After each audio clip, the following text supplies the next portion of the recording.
Hello, everyone, and welcome to the 2020 Austin Ivy Plus Virtual Speaker Series hosted here in Zoom and streaming live on YouTube from Austin, Texas. My name is Stephanie Pace. I'm a realtor here in Austin and the president of the Cal Alumni Club of Austin, an affiliate chapter of the Cal Alumni Association at UC Berkeley, and an active social and professional networking organization comprised of more than 300 Cal alumni living in Austin, Texas. Marina?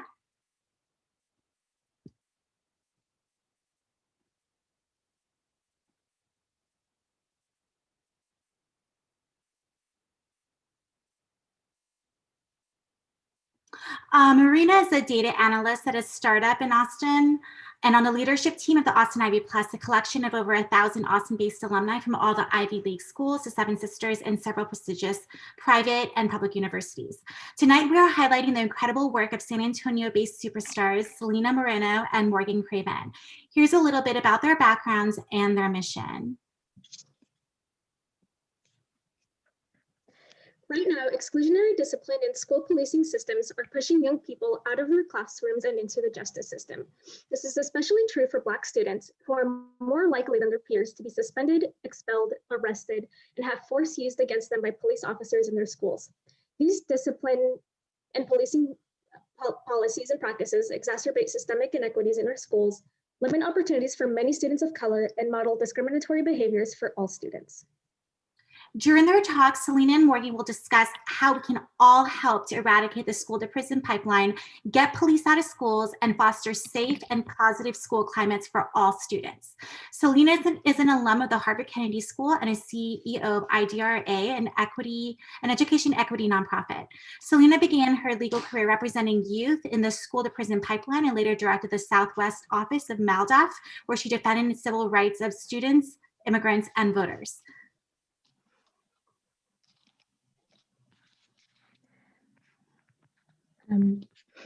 Morgan Craven is an alum of both Stanford and Harvard Law School and is the National Director of Policy, Advocacy, and Community Engagement at IDRA. Since 2011, she's been focused on supporting student and family engagement and education policymaking. So we have one request for our audience. We please request that you mute your audio when our speakers are talking and remain muted until audience Q&A. If the audio becomes an issue, we will be forced to remove you from tonight's events. Now we're ready. Morgan, take it away. Hi, everybody. Thank you for joining us. My name's Celina Moreno. First of all, thank you so much to the organizers and especially to Stephanie Pace for everything you've done to bring us together. Wow, y'all, this woman is committed to excellence and we really appreciate you. We're honored to kick off this speaker series, and I thought we'd start by telling you a little bit about who we are and where we work and why we care so much about this topic. At IDRA, which is a national nonprofit organization, we're all about ensuring that all students have equal educational opportunities so that they can determine their own futures. And much of our work is on ensuring that students have access and that they succeed in college. But across the decades, over the last 4 decades, our dropout prevention work across the country has really shed light on a problem that is preventing so many students from reaching their full potential. And that's really why we're here today. That problem is exclusionary discipline that pushes students out of the classroom and into the justice system. Morgan, you and I met about a decade ago, and we haven't left each other since then. We were both working on a school to prison pipeline project as baby legal aid lawyers. And at that time, we were representing youth being charged with crimes that were based on minor disciplinary infractions, like the infamous Class C misdemeanor that was called disruption of class, whatever that means. Truancy, things that were disproportionately pushing students of color, students with disabilities, students who came from families with limited means, pushing them into the juvenile and adult criminal justice system. In other words, pushing them into the school to prison pipeline. All of our clients were Black or Latino, almost all of them were boys, and many of them had special needs that were not being addressed by the school, or they had underlying trauma that they were dealing with. And so we were really appalled at how many students were being pushed out, especially for decisions that were highly subjective, like disruption of class, that were often based on who the educator was and who the student was. Right. And that was a really interesting time to get to work so closely with students and families, and now to do policy work that is related to the issues that we were seeing those students and families experience all the time. So we thought it would be helpful to kind of go back and forth and talk about those experiences that we've had working on these issues. But first, to give all of you a bit of background in case you're not familiar with what the school to prison pipeline is and how it works. So obviously we are based here in Texas, but do work particularly across the South, where there are a lot of common themes as it relates to punishing students in schools, having police in schools. But to give you all a sense of what we are talking about here, discipline in Texas, it looks like a number of things. So for exclusionary discipline, you see kids who are pushed out of their classrooms through in-school and out-of-school suspensions, placements in alternative schools, expulsions, and here in Texas and 18 other states, particularly in the South, we also see corporal punishment. So students who are spanked, paddled, slapped, or hit for discipline purposes. We also see policing in schools, and what that looks like is arrests of students, referrals to juvenile probation. Police in Texas schools are allowed to use force. So that includes tasers, pepper spray. And generally what you see in terms of the policing model is some school districts, like the larger ones, including Austin and San Antonio, will have their own internal school district police forces, and some will contract with local law enforcement agencies. And sometimes there's a combination of both of those models. We're also seeing now a lot of interesting new developments, particularly now that we're in a period of remote learning with the coronavirus, and following a lot of the very high profile school shootings that happened. We saw an uptick in online monitoring of students, new technologies that were used as surveillance techniques in schools. And those are also ways that students are pushed out of school and disciplined. We're also now seeing school districts who are talking about things like charging students with assault if they sneeze on each other when they return to in-person learning. And we know that all of these things, including even one suspension, increase the likelihood of lost classroom and socialization time. That one is obvious, but also the likelihood of grade retention, school dropout, multiple forms of trauma, and contact with the juvenile and adult criminal legal systems. And so that's really the pipeline part of the school to prison pipeline. One highly problematic part of this entire system, besides what it does to every student who's pushed out, is that certain kids are overrepresented in these discipline and policing systems. So we know that kids with disabilities, LGBTQ kids are overrepresented. And we really see the worst disparities in punishments and policing of Black children. So if you look at the data from the 2018-19 school year here in Texas, Black children only made up about 13% of the student population, but they were 33% of all out of school suspensions. And we should all be really upset and outraged by that. We see the same disparities in policing. I just was reading this week, a report came out in Austin about the Austin ISD police department use of force data. And over the past 5 years, Black students were only 7% of students in the district, but they were 30% of the use of force cases with police. And that includes holds, pepper spray, and tasers. And so what we know is that we have a system that schools are propping up that is racially discriminatory. I think that unfortunately, the thing that Celina and I have to say all the time, and a lot of other advocates, parents, and students have to say, which we hope is obvious, but is not to everybody, is that Black kids are not more likely to misbehave. Again, Black kids are not more likely to misbehave. They're just more likely to be punished.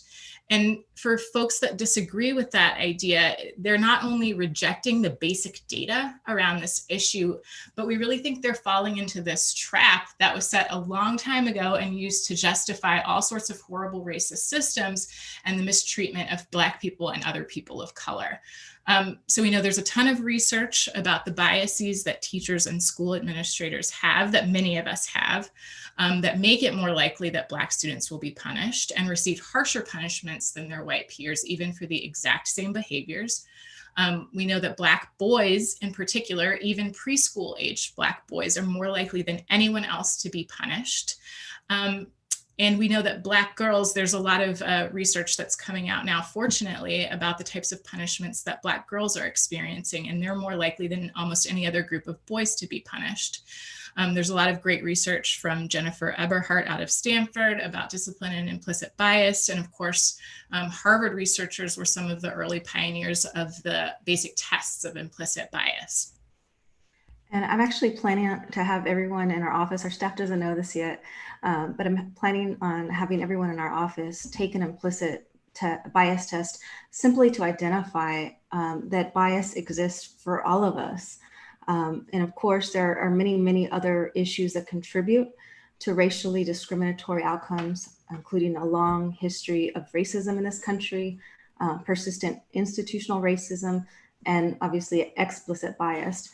But not only is exclusionary discipline rooted in institutional racism, it's also just a silly way to treat children. We don't criminalize adults for the same behavior that we criminalize children for. This type of punishment doesn't work. It's simply ineffective. And as you said, it's certainly not supported by the evidence. I went to a Title I predominantly Mexican-American high school in San Antonio. Half of my class didn't graduate. We were labeled by the press as a dropout factory. But even in that context, I was just not prepared for the type of waste of potential that we saw, just how easily that some children seem to be just so disposable to schools. I had a very different experience. So I did not grow up in Texas. I grew up in Atlanta. And for high school, I went to a private school. I remember one security guard who drove around the parking lot. That was it. I don't remember police officers walking the halls or in cafeterias or pulling kids out of desks in their classroom. And we've seen the videos of that happening. So I know these police-free environments exist. There are not police officers in every school, and there don't need to be police officers in any school. But that being said, students of color, students with disabilities, LGBTQ youth are overrepresented in these discipline and policing systems in all types of schools across the country. When you have districts or campuses that allow for harmful punitive discipline systems, and when you have those places that have police inside the school building, and when you have those places that fail to invest in the strategies that we know actually work to create strong and safe school communities.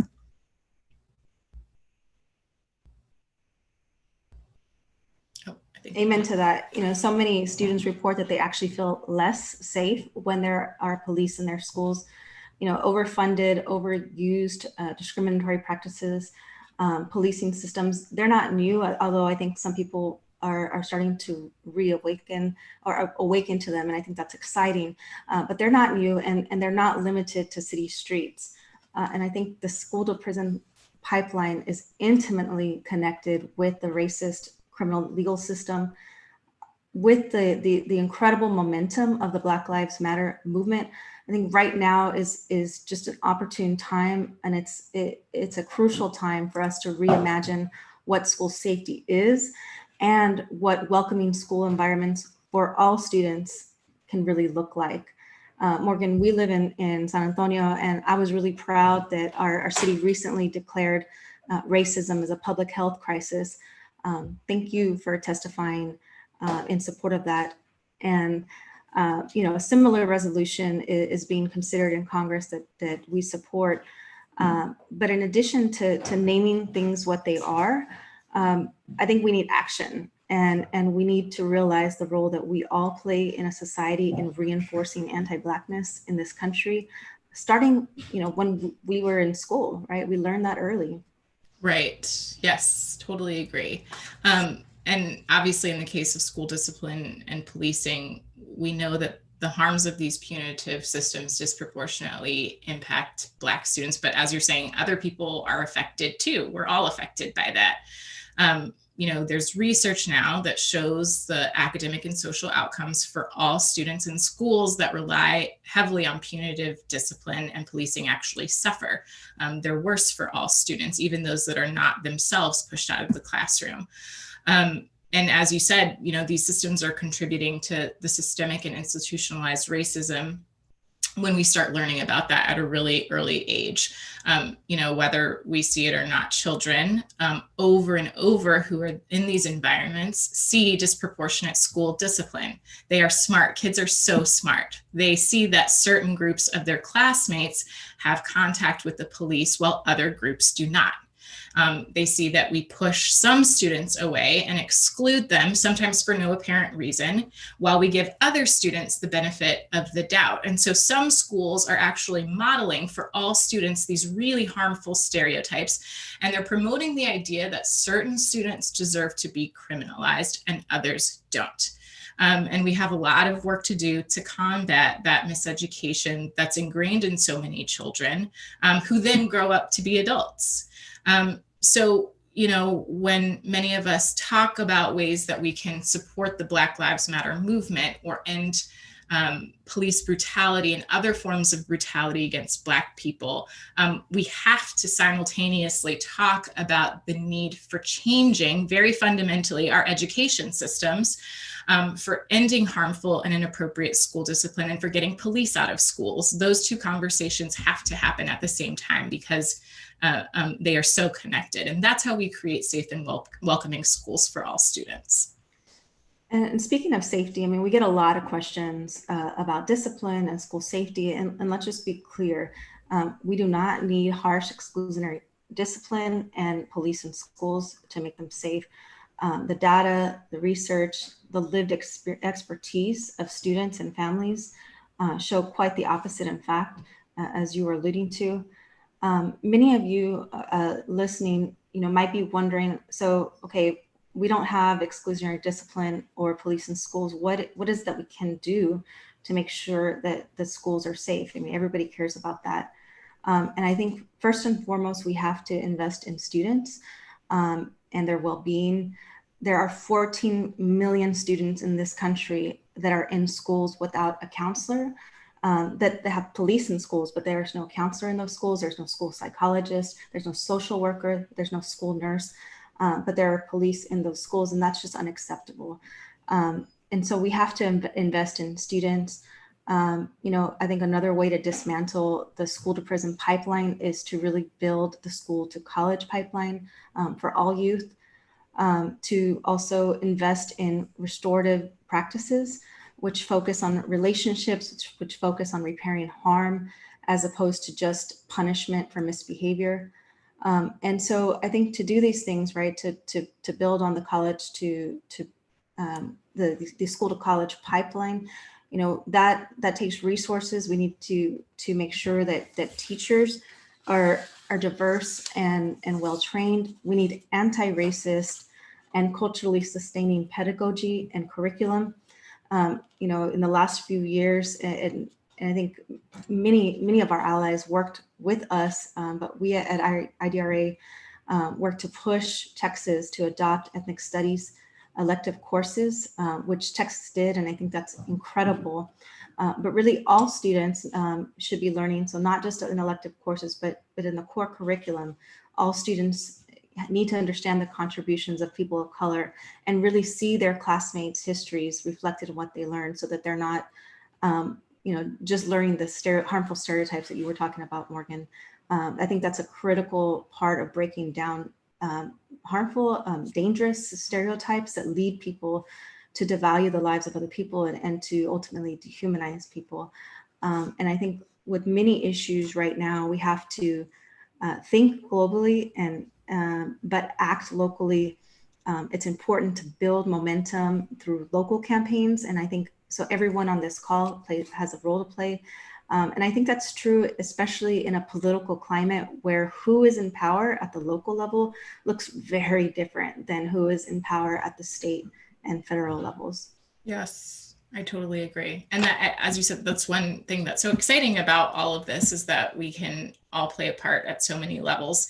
So one of my favorite things to talk about is work that we have done in the past, and some of the successes that we've seen from working with students and families and communities to change things within their campus, within their district, and eventually at other levels. So as an example, a few years ago, we worked to end out-of-school suspensions for very young children from pre-K to second grade. So yes, that happened in Texas. Yes, it is silly and doesn't make sense, and it still happens in a lot of other states. But what we did was we started with families and advocates, a whole coalition of people, and worked with school district administrators, first in Houston ISD, where they passed a district level policy to protect young students from suspensions. Then, we formed coalitions in Austin and Dallas and did the same thing. And then a few months later, we took the idea to the Texas Legislature. And in 2017, all of us passed one of the only statewide laws in the country that bans most out-of-school suspensions for our youngest students. And in the upcoming legislative session in 2021, we have similar goals, again, starting from these movements at the local level. We want to get police out of school buildings. We want to end abusive techniques like tasers and pepper spray. And we want to end harmful and discriminatory dress code and hair policies that we know target Black youth and girls. And again, the thing that I love about all this work is that there's a role for everyone. All of you have a part to play in this, which we're really excited about. Yes. And so in a few minutes, we're going to get to the fun part. We're going to ask all of you to share, or any of you who want to share or get voluntold. I recognize a couple of people on the call as I'm scrolling through. We want to ask you, what you hope to do, just given the conversation today. And we'll do that in a few minutes. But first, just wanted to share some ideas. Foundational is to believe first that all children are valuable, and then to act like it, right? So if it's not good for your children or your nieces or your nephews, it's not good for other people's children. Vote. We all need to vote for candidates who are going to actually address these problems. We can be advocates in our schools, and I think that's exciting. You can do it for your own children. You can do it for other people's children. You can testify at a school board meeting. It's actually not that scary. So it's a good place to start if you haven't testified before. It's so fun. You get a mic. It's the best. Yes. And also not too scary anymore, or at least I don't think it will be, because I think the 2021 legislative session will probably be all virtual. It's testifying at the state level before your state lawmakers. And you can testify from your couch. You don't have to wear shoes. Or pants. Yeah. That's something that is also very accessible. And so many of you, from the Cal alumni and Ivy alumni clubs that are on this call, you have such a valuable degree, and you can do so much good with that degree. You have access to people in places that many other people don't. You have access, you have power to talk to people, to convince people to do things differently. And we're here to support you in doing this. We're going to share links to important resources, and please keep in touch with us. You can give up space and privilege. You can mentor young people. At IDRA, we are super excited. We recently launched an education policy fellows of color program to train early to mid-career professionals who are people of color to become state level education advocates and really work with a network of impacted communities. And if any of you want to turn that into a policy fellows of the Ivy League Plus program, which is a terrible name, but we can talk about it. Happy to tell you everything that we know so that you can also join us in this equity work at the state level. If I could add just a couple more ideas just to wrap up these suggestions. I mean, obviously, you can give your time and treasure to the organizations who do good work, particularly your treasure. A lot of organizations need funds right now to do this work. This is a very special time, and people need a lot of support. If all you can do is sign a petition, sign a petition. So for example, the Movement for Black Lives has released the Breathe Act, which is comprehensive legislation crafted by the movement. You can support that. And then sort of fundamentally, we have to name the problem. We have to talk about it. We have to acknowledge it as a problem and acknowledge our own roles in it. And then do the hard work to actually change what we are doing and dismantle systems that harm students, harm people, especially students and people of color. So like Celina said, we would love to hear your ideas, any questions. Happy to pass this back to Stephanie, and thank you so much. We're just so thankful for this opportunity to speak to all of you. Thank you. Thanks so much, Celina and Morgan. So now we're going to open up the discussion to questions from our audience. You can type your questions in the chat boxes in Zoom and in YouTube Live. If you're in our Zoom event, you can also use the hand icon button located in the chat box, and we'll unmute you so you can ask the speakers your questions directly. Okay, here we go. From Sheil, is the IDRA fellowship full-time? Oh, you said yes. Okay. We're not getting any questions yet. There's one up above. Oh. Sorry, this is Sheil again. Hi, Morgan and Celina. Thank you so much for your thoughts today. Super exciting. I currently work as a policy and performance manager at the Texas Education Agency. And I know that we partner with IDRA in a few ways, but it's my understanding right now that I wanted to check that either OSEP or the federal DOE stopped the requirement of collecting significant disproportionality data on the state level. We no longer collect and report it out, I think, since 2014. So first, I want to check if that's actually true. And secondly, if it is true, do you all know of any organizations that are not government affiliated that are still collecting and reporting out that data? I had a lot of trouble hearing that question. I think it was about the federal data collection, the CRDC data. Is that right? She said yes.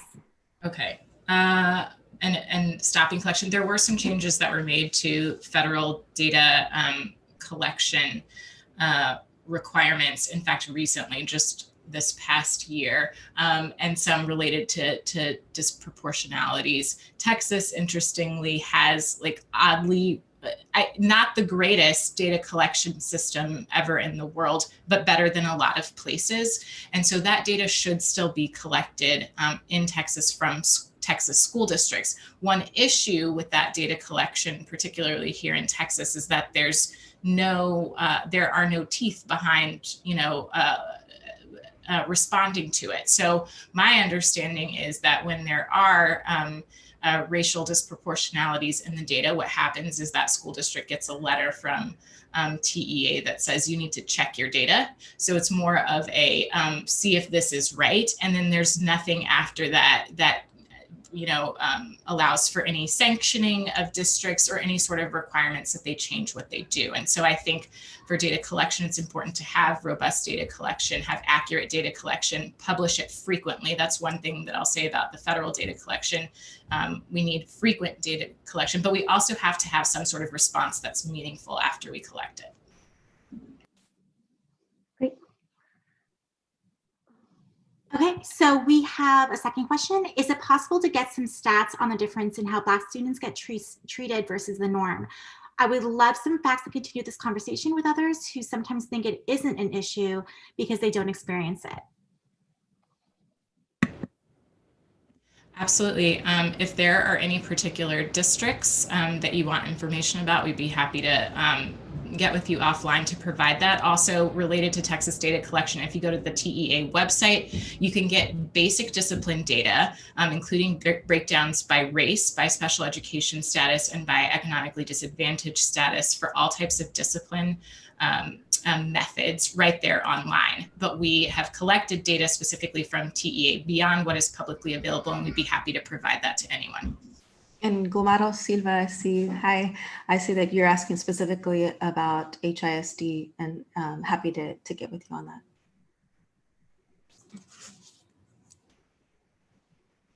We did want to ask a few questions. If you wanted to share a little bit more about your experiences as women of color in the education policy space, we'd love to know a little bit more about that and how it led you to start the Policy Fellows of Color program. Sure. So in terms of our experiences, so Celina and I have worked together for quite a while, and often we were the only people of color, the only women of color in a space at the Texas Legislature. And that, if any of you have been there or could take, a highly educated guess, it's a place that's sometimes hostile to the perspectives and experiences of people of color, of immigrant communities, of LGBTQ people. We see that each session with the bills that come out. So last session was a session that focused a lot on school finance and revamping our school finance system.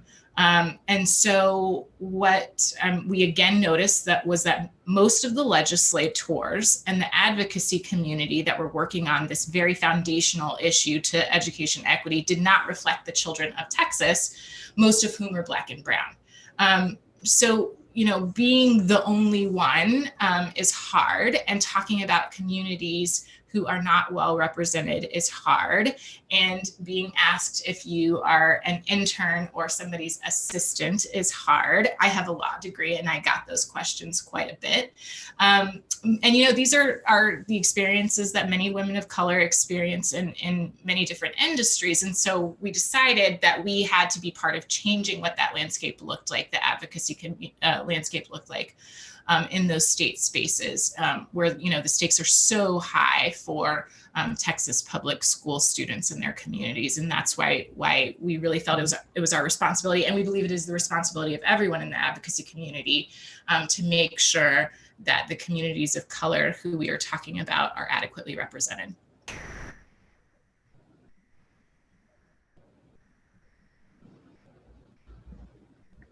Okay, I think this concludes our event tonight. Celina and Morgan, do you have any last statements that you would like to share?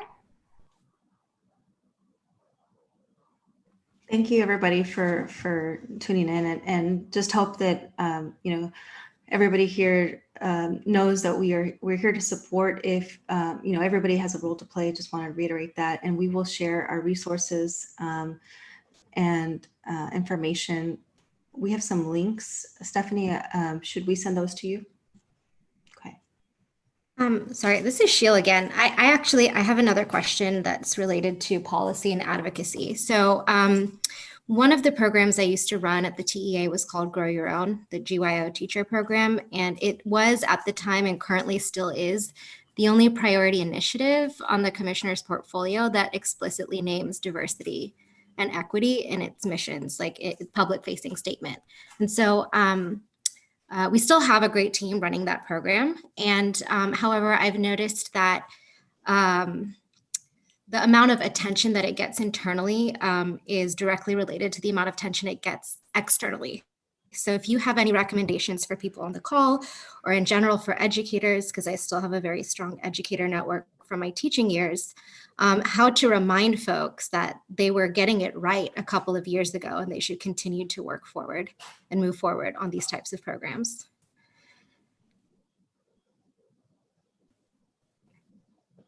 So Celina actually has some experience with the Grow Your Own program. So I'm so glad that you brought that up. We think it's very, very important. One recommendation that I would have, I love that you said external pressure. So we, along with MALDEF, co-convene the only, as far as I know, statewide education equity organization that's focused specifically on racial equity. It's called the Texas Legislative Education Equity Coalition.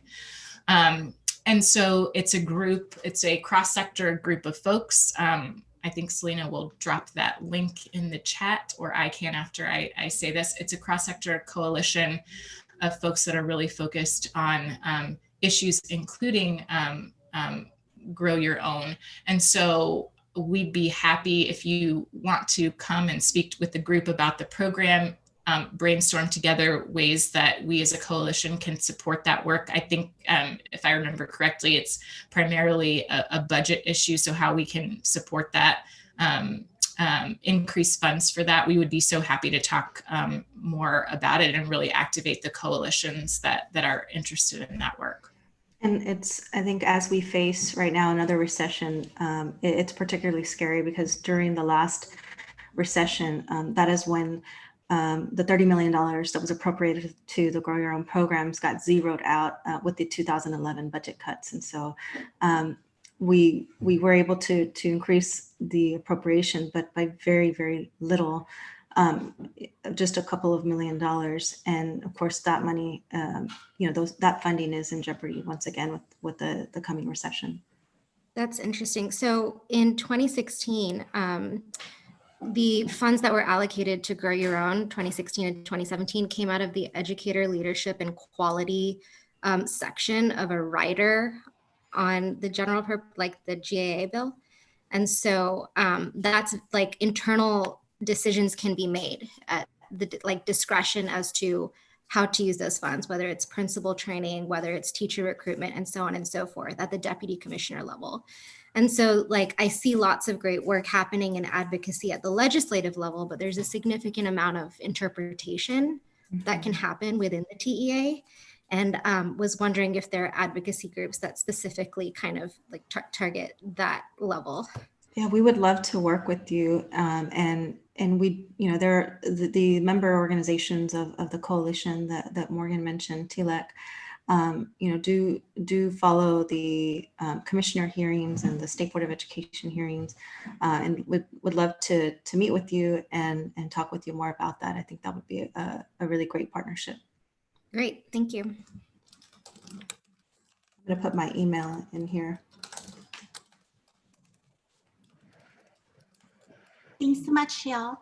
So I think this concludes our event for this evening. Next Thursday, we'll be having Roman Gonzalez on as our speaker. He'll be talking about the early stage funding gap for founders of color and what to do about it.